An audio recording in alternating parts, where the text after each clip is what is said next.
হরে কৃষ্ণ, রাধে রাধে। আমি গীতা। গীতার কথায় আপনাদের সুস্বাগতম। আজকে আরও একটি ভিডিওতে গীতার দশম অধ্যায়ের ৩৫ নম্বর শ্লোকটি পাঠ করছি। আপনারাও কিন্তু আমার সঙ্গে অবশ্যই পাঠ করবেন। ওং নমো ভগবতে বাসুদেবায়, ওং নমো ভগবতে বাসুদেবায়, ওং নমো ভগবতে বাসুদেবায়।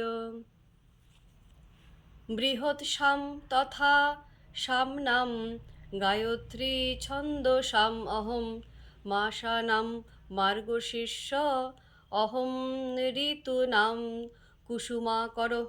অনুবাদ: সামবেদের মধ্যে আমি বৃহৎ সাম এবং ছন্দসমূহের মধ্যে আমি গায়ত্রী, মাসসমূহের মধ্যে আমি অগ্রহায়ণ এবং ঋতুদের মধ্যে আমি বসন্ত। তো ভক্তগণ, এমনি করে প্রতিদিন একটু করে গীতা শ্লোক পাঠ করুন আর এই দুর্লভ মানব জন্মকে ধন্য করুন। আর আমাকে কমেন্ট করেছেন সুশান্ত দাস অধিকারী। রাধে রাধে, আপনাকেও রাধে রাধে। হরি বল।